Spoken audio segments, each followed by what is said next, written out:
It's time for bonus points, where we get 30 seconds to rattle on about impressions, etc. of games we either recently played or are currently playing before Mario dies, and we shut up and move on. Alright, so I finally started Borderlands, the pre-sequel. I've had this game for a while. It's been sitting on my shelf, and as I said in another cast somewhere, that I became a big fan of Borderlands after 2, and they got me. Like, I really love the world they're setting. The Handsome Jack is amazing. I'm playing as him, sort of, like, as part of the DLC I got. I can play his doppelganger, and his ability is amazing. It's so much fun, and I just really love the lore of the world, and I hope they're going to do an actual sequel, I suppose. So, I can't wait. So I was playing Telltale Games, Game of Thrones, Season 1, Episode 3, The Sword in the Darkness. I found it ramped up the tension of the storyline. I like snubbing the White Hills. In King's Landing, every decision seems like it's the wrong one. It's fantastic. And what is people's obsession with a bunch of guys in the wilderness killing things with no chicks around? It's terrible. I also played CounterSpy, which is one of the free games offered through PS Network for Plus, I believe. And it's a very nice little kind of puzzly game, like a shooter. Yeah, it's a 60s like noir Cold War kind of aesthetic with a great little jazzy spy kind of soundtrack.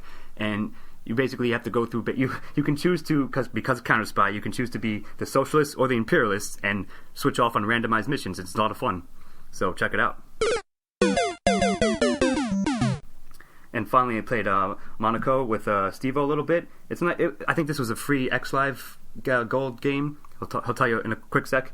But it's not, again, you have different classes of criminals, essentially, like locksmith and the brawler guy, and knock people out. And it's really kind of fun to. It's sort of like Hotline Miami in a sense, but about crime heists instead. So I had a lot of fun with that.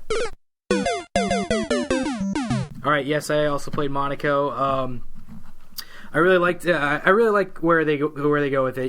They have a bunch of characters. Each one has their own thing. You got a lock picker who picks locks really quickly. You got a mole, breaks through the walls. Gentleman who's in disguise. There's a bunch of other ones also. Great puzzle-driven levels. I'm always compelled to get like every coin in the level, and it's a great game.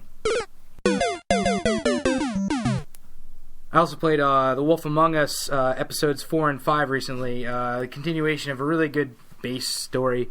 I came in loving Fables already, so it's kind of a little prequel to those stories. Really well done. They treated the initial material really well, and they do a really good job using noir tropes in it.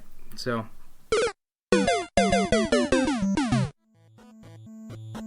Thank you as always for listening, and we will see you next time.